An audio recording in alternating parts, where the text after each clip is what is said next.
ने देखा था कि वो ड्रैगन मॉन्स्टर सिटी में घुस गया था जहाँ बहुत सारे लोग थे। इसलिए मैक्स उस ड्रैगन मॉन्स्टर को सिटी से दूर ले जाने का डिसाइड करता है। अब आगे तो इस पार्ट की शुरुआत में हम मैक्स को देखते हैं जो मॉन्स्टर पर लाइटनिंग स्वॉर्ड अटैक करता है, लेकिन उस मॉन्स्टर को कुछ नहीं होता क्योंकि उसकी स्किन बहुत हार्ड थी। इसके बाद वो ड्रैगन मैक्स पर फायरबॉल से अटैक करने लगता है, तो मैक्स उन अटैक से बचता हुआ ड्रैगन को सिटी के बाहर ले जाने लगता है। तभी वो ड्रैगन मैक्स को आगे से घेर लेता है, तो मैक्स अपने नाइफ्स की मदद से उस मॉन्स्टर पर एक बड़ी सी बिल्डिंग गिरा देता है, लेकिन इसकी वजह से वहाँ एक ब्लास्ट हो जाता है और चारों तरफ धूल उड़ने लगती है। पर इसका फायदा उठाकर वो ड्रैगन अपने 2 हेड से मैक्स पर इलेक्ट्रोमैग्नेटिक वेव से अटैक करने लगता है, तो मैक्स उन दोनों हेड से निकलने वाली वेव्स को चैनलाइज करने लगता है। इधर वो इलेक्ट्रोमैग्नेटिक वेव्स चारों तरफ फैल गई थी, जिसकी वजह से कमिश्नर, चू और मार्शल चीफ ठीक से खड़े नहीं हो पा रहे थे। तभी कमिश्नर कहता है कि मैक्स दोनों हेड से बराबर इलेक्ट्रोमैग्नेटिक वेव्स चैनलाइज कर रहा है, पर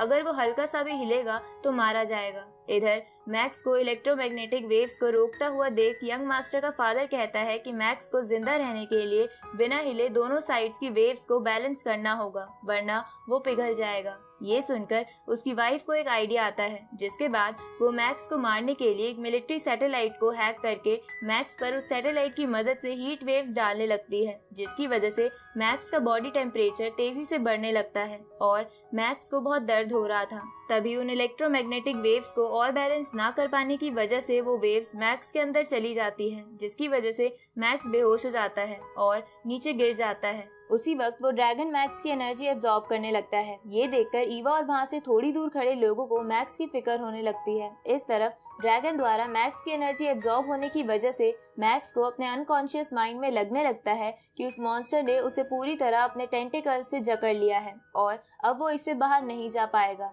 इधर मैक्स के साथ ये होता देख मार्शल हॉल चीफ वहाँ पास ही में पड़ी एक गन को उठा लेते हैं और ड्रैगन पर वार करता है, तो ड्रैगन चीफ को उछाल कर खा लेता है, लेकिन ड्रैगन के मुंह के अंदर जाने से पहले चीफ ने वो गन ऑन कर दी थी, जिसकी वजह से ड्रैगन के मुंह में ब्लास्ट होता है और वो मारा जाता है। साथ ही इसकी वजह से मैक्स भी ड्रैगन से छूट जाता है, जिसके बाद मैक्स को ये पता चल जाता है कि मार्शल चीफ ने उसे बचाने के लिए खुद को सेक्रीफाइस कर दिया। तो ये जानने के बाद मैक्स बहुत ज्यादा गुस्सा हो जाता है, जिसकी वजह से उसके अंदर से बहुत ज्यादा अमाउंट में लाइटनिंग एनर्जी निकलने लगती है। साथ ही वो जहाँ भी पैर रख रहा था वो जगह जल जा रही थी। ये देखकर ईवा और बाकी सभी लोग खुश हो जाते हैं क्योंकि मैक्स बच गया था, लेकिन इसकी वजह से यंग मास्टर के फादर को बहुत गुस्सा आता है। इस तरफ मैक्स अपने नाइफ्स के साथ तेजी से मॉन्स्टर की तरफ बढ़ता है और एक ड्रैगन हेड को अपने स्पिरिचुअल नाइफ का इस्तेमाल करके बीच में से फाड़ देता है और सेकंड हेड पर टावर गिराकर उन्हें खत्म कर देता है, जिसकी वजह से वो मॉन्स्टर दर्द के मारे चीखने लगता है। पर तभी मैक्स उस मॉन्स्टर के दिल वाली जगह पर अटैक करके उसे मार देता है। ये देखकर यंग मास्टर के पेरेंट्स चौंक जाते हैं, पर दूसरी तरफ ईवा ये देखकर बहुत खुश थी। अब मैक्स इतनी पावर इस्तेमाल करने की वजह से नीचे गिर जाता है। तभी कमिश्नर मैक्स के पास आता है, तो मैक्स उसे दुखी होते हुए कहता है कि मार्शल चीफ मेरी वजह से मारे गए। ये सुनकर कमिश्नर मैक्स को समझाता है कि उसके रोने से मार्शल चीफ वापस नहीं आ जाएंगे, इसलिए मैक्स को खुद को ताकतवर बनाने के बारे में सोचना चाहिए ताकि वो उन लोगों को बचा सके जो अभी जिंदा है। ये सुनकर मैक्स शांत हो जाता है। आगे उस मार्शल चीफ का फ्यूनरल होता है जहाँ बहुत से लोग आए थे, लेकिन मैक्स उन लोगों से मिले बिना चीफ के पास जाकर उन्हें श्रद्धांजलि देता है और उन्हें देखकर वादा करता है कि वो एक दिन दुनिया का सबसे पावरफुल वॉरियर बनके सभी मॉन्स्टर्स को मार देगा ताकि किसी और मासूम की मौत ना हो। इसके बाद मैक्स वहाँ से वापस अपने कैंप में चला जाता है, जहाँ उसे जाता हुआ देख यंग मास्टर का फादर बोलता है कि मैं तुम्हें जल्द ही मार दूंगा। आगे उसे लाइट कैंप में टीचर्स की मीटिंग होती है, जहाँ उस कैंप का ओनर एक एआई सिस्टम की मदद से सभी टीचर्स से कहता है कि वो सभी वॉर गॉड वॉरियर्स की ट्रेनिंग पर और ध्यान दे, क्योंकि बहुत जल्द एक बड़ी मॉन्स्टर्स की वेव आने वाली है। ये सुनकर वो लोग थोड़ा परेशान हो जाते हैं क्योंकि ओनर ने आज तक कभी भी उनसे ऐसा नहीं कहा था। इस तरफ हम मैक्स को ग्रेविटेशनल रूम में देखते हैं, जहां वो प्रैक्टिस करने के लिए आया था, पर चीफ को खोने की वजह से उसका ट्रेनिंग में मन नहीं लग रहा था। तभी वहाँ मिस रोजी आती है और मैक्स से खुद को संभालने को कहती है। इसके बाद मिस रोजी मैक्स को बताती है कि ये ग्रेविटेशनल रूम ह्यूमंस को एशियन सिविलाइजेशन से मिला है, पर जब साइंटिस्ट ने इस पे रिसर्च की तो उन्हें पता चला कि ये रूम पृथ्वी पर 10,000 सालों से था। साथ ही इस रूम में जो टेक्नोलॉजी इस्तेमाल हुई है उसे ह्यूमंस से नहीं बल्कि एलियंस ने बनाया है, पर ह्यूमंस अपनी ट्रेडिंग के लिए इसे इस्तेमाल कर रहे हैं। ये सुन के मैक्स हैरान हो जाता है। अब मिस मैक्स को मोटिवेट करने के लिए उसे कहती है कि अगर तुम्हें सभी लोगों को बचाना है तो तुम्हें बाकियों को पीछे छोड़कर सबसे ताकतवर बनना होगा। ये सुनकर मैक्स मिस से पूछता है कि मैं ताकतवर बनने के लिए क्या करूं। तो मिस मैक्स को बताती है कि उसे जल्द से जल्द टॉप 100 रैंक्स में आना होगा, ताकि टॉप रैंक्स में आने की वजह से उसे ट्रेनिंग के लिए और अच्छे रिसोर्सेज मिले, जिससे वो पावरफुल बन पाएगा। अब मैक्स ये सुनकर अपने रूममेट से कहता है कि वो एक मंथ में 183 से टॉप 100 रैंक में आना चाहता है। ये सुनकर जियांग मैक्स से कहता है कि ये करना बहुत मुश्किल है, पर 5 लोगों ने ये करके दिखा रखा है। पर बाकी जितने भी लोग थे उन्होंने अपनी बॉडी की एनर्जी को खराब कर लिया, जिसके बाद वो कभी वॉरियर नहीं बन पाए। तो तुम क्या ये सुन के भी ये करना चाहते हो? जिसपे मैक्स हाँ करता है, क्योंकि उसे जल्दी से स्ट्रॉन्ग बनना था।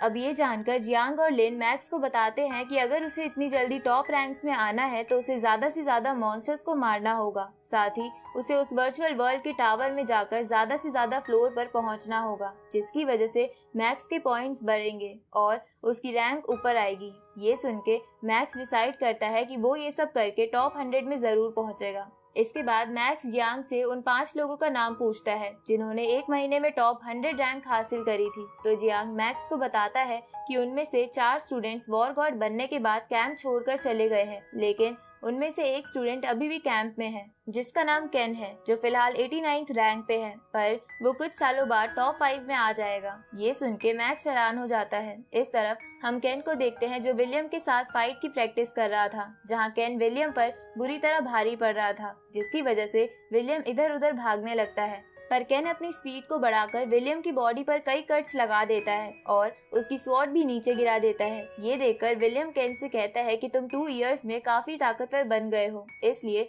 मुझे लगता है कि तुम जल्द ही टॉप 20 रैंक में आ जाओगे। तभी वहाँ पर एक जेनेट नाम की लड़की आती है और केन से फाइट करने को बोलती है, तो केन इसके लिए मान जाता है, जिसके बाद वो दोनों लड़ने लगते हैं, जहाँ लड़ते हुए केन जेनेट को पीछे कर देता है। पर जेनेट हार ना मान के फिर से उसकी तरफ बढ़ती है, पर तभी वो देखती है कि केन ने तो उसकी गर्दन पर पहले ही तलवार रख दी है, जिसकी वजह से केन जीत जाता है। तभी केन को यंग मास्टर की मॉम की कॉल आती है, तो केन अपने रूम में चला जाता है, जहां यंग मास्टर की मॉम केन से कहती है कि मैं मैक्स को जल्द से जल्द मारना चाहती हूँ, इसलिए तुम मेरी मदद करो। ये सुनकर केन उस मॉम से कहता है कि अगर इस बात का किसी को पता चल गया तो बोलीनास फैमिली और मुझ पर मुसीबत आ जाएगी, जिस पर वो मॉम केन से कहती है कि तुम टेंशन मत लो, मैं तुम्हें सपोर्ट करूंगी। उसी वक्त उस रूम में जेनेट आ जाती है और केन के लिए ड्रिंक्स बनाने लगती है। इधर उस कॉल पर यंग मास्टर का फादर आता है और केन को बताता है कि पिछले दिनों में मुझे खबर मिली है कि यू फैमिली का यंग मास्टर अपनी ईवा नाम की बहन की शादी किसी बड़ी फैमिली से करवाना चाहता है, इसलिए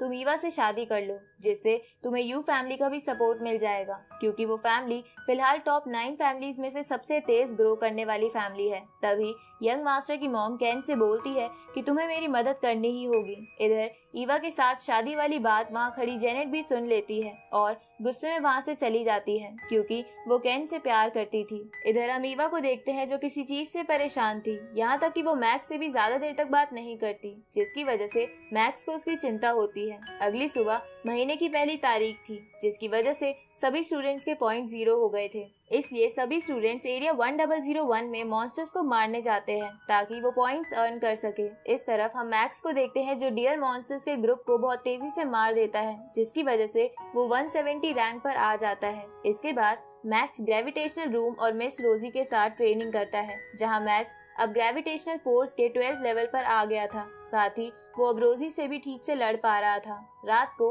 मैक्स फिर से मॉन्स्टर्स को मारने जाता है, जहां वो स्पीड की मदद से बहुत सारे मॉन्स्टर्स को एक बारी में ही मार देता है। अगली सुबह मैक्स फिर से मॉन्स्टर्स को मारने जाता है, जहां वो देखता है कि एक जगह केन मॉन्स्टर्स के बहुत बड़े पहाड़ पर बैठा है, जिनको उसने बहुत आसानी से मार दिया था। ये देखकर मैक्स हैरान हो जाता है। आगे हमें पता चलता है कि इतनी ट्रेनिंग के बाद मैक्स 150 रैंक पर आ गया था, साथ ही केन भी 28 रैंक पर पहुंच गया था। अगले दिन मैक्स उस वर्चुअल रूम की तरफ जाता है, जहां कुछ स्टूडेंट्स मैक्स को देखकर कहते हैं कि इसकी रैंक बहुत जल्दी जल्दी बढ़ रही है और अगर ये वर्चुअल वर्ल्ड में टेस्ट देगा तो इसकी रैंक तो और भी बढ़ जाएगी। इधर मैक्स वर्चुअल वर्ल्ड में टेस्ट देते हुए बहुत सारे मॉन्स्टर्स को मारता है, जिसकी वजह से उसकी रैंक 126 पहुंच जाती है। दूसरी तरफ हम केन को देखते हैं जो इलाइट कैंप से फ्लाइट में बैठकर कहीं चला जाता है और इसी के साथ ये पार्ट यहीं खत्म होता है।